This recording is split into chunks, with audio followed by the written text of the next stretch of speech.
Saya, Joko Widodo. Ini adalah kisah masa muda saya sewaktu memulai perjalanan hidup. Ini saya waktu kecil. Saya berasal dari kota Solo, Jawa Tengah. Saya anak sulung dari 4 bersaudara. 3 adik saya semuanya perempuan. Saya berasal dari keluarga biasa. Kami berulang kali pindah rumah kontrakan, rumah sederhana yang mampu dibayar Bapak untuk tempat tinggal kami sekeluarga.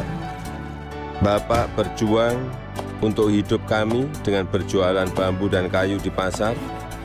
Ibu sangat gigih membantu Bapak.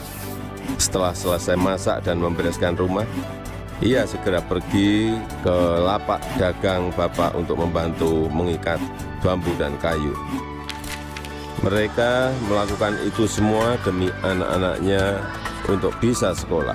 Mereka meyakinkan saya bahwa sekolah akan mampu mengubah hidup saya. Perjuangan dan usaha Bapak sangat menginspirasi saya. Usaha Bapak berjalan baik, dagangan makin laku, dan saya tahu Ibu mulai punya uang. Saya pun mulai nakal waktu itu. Saya sering iseng memanggil pedagang makanan apa saja yang lewat dekat rumah. Tukang siomay, tukang bakso, tukang jajanan pasar. Ibu pun terpaksa membayar apapun yang saya pesan. Suatu kali saya asal manggil saja, ada tukang lewat di depan rumah. Saya pikir jual kue pasar, ternyata tukang arang. Ibu muncul sebelum saya sempat berlari. Terpaksa ibu membelinya dan langsung menyodorkan bungkusan berisi arang untuk saya makan sambil berkata, "Ayo makan, habisin ya." Suatu hari kami kena gusur pemerintah daerah karena daerah rumah kami akan dibangun fasilitas kota. Kami sekeluarga terusir begitu saja tanpa ada perhatian di mana kami akan tinggal. Kejadian ini membuat kami sekeluarga sangat terpukul. Kami terpaksa menumpang di rumah paman. Keadaan yang sulit membuat kami sekeluarga gigih berjuang lebih keras. Bapak menjadi sopir angkutan umum. Setelah sekolah, saya membantu ibu berjualan di pasar meneruskan usaha Bapak. Kami sekeluarga menjalani hidup tanpa mengeluh dan saling mengalirkan energi positif. Bersama-sama kami berjuang untuk tidak lagi menumpang. Kerja keras tidak pernah sia-sia. Bapak bisa membuka bengkel usaha kayu. Setelah beberapa tahun, akhirnya uang bisa terkumpul untuk membeli rumah sederhana. Tahun 1980, akhirnya saya memutuskan untuk kuliah di jurusan Teknologi Kayu Kehutanan UGM. Saya memilih jurusan tersebut agar saya dapat belajar lebih mendalam tentang perkayuan. Saya ingin mengikuti jejak Bapak, ingin membangun bisnis kayu Bapak menjadi besar.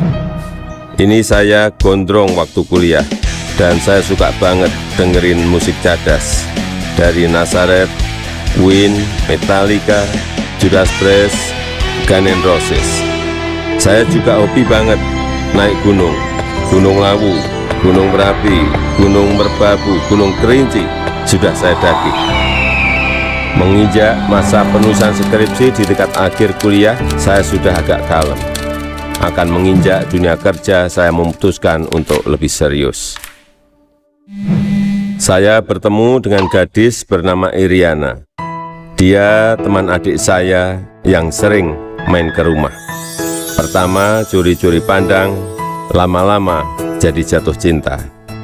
Iriana orangnya sederhana, dan itu yang saya suka. Pacaran waktu itu berat di ongkos tapi ringan di hati.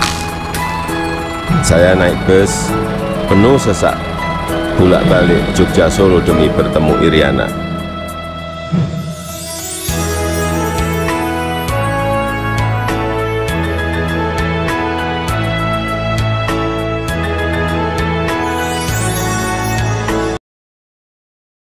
Tahun 1985, saya melamar ke sebuah perusahaan kertas di Aceh. Setelah diterima, saya baru tahu akan ditempatkan di hutan rimba.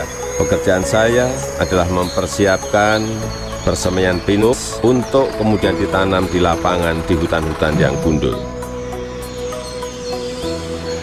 Beberapa bulan setelah itu saya kembali ke Solo untuk menikahi Iriana dan menyiapkan keberangkatan kami ke Aceh.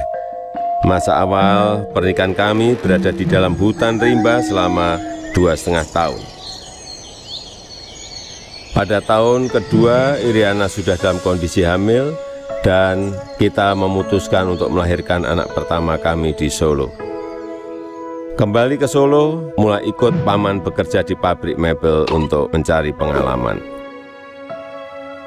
Di sini saya belajar banyak tentang bagaimana menjadi pengusaha yang baik. Semua posisi pernah saya lakoni, di produksi, di pemasaran, semuanya pernah saya alami.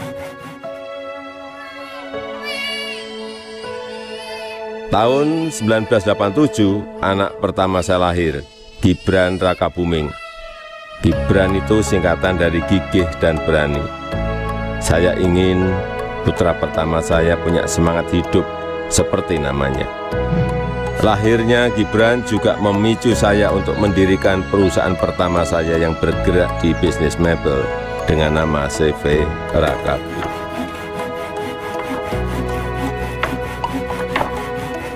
Tapi ternyata menjadi pengusaha bukanlah sesuatu yang mudah.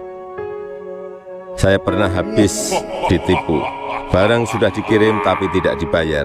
Lalu orangnya menghilang. Kalau kita jatuh ya harus bangkit lagi. Tidak lama setelah itu saya mendapatkan pinjaman modal usaha. Dengan semangat untuk bangkit dan berkembang, saya bergerak cepat untuk mencari pesanan sampai luar negeri dengan cara ikut pameran-pameran mebel. Hasil usaha saya mulai terlihat, kantor tidak pernah sepi dari kunjungan pembeli. Di sini saya bertemu dengan pembeli dari Prancis bernama Bernard Jan. Dia yang memberi sebutan Jokowi untuk saya, untuk membedakan Joko Widodo dengan Joko-Joko lainnya yang banyak beliau kenal. Sejak saat itu, orang-orang lingkungan pengusaha mebel mulai memanggil saya Jokowi. 2 anak saya lahir setelah keadaan ekonomi keluarga membaik. Kahiyang Ayu dan Kaisang Pangarep. Saya ingin anak-anak saya mengenal sekolah kehidupan yang dilandasi perjuangan untuk mandiri, supaya mereka semua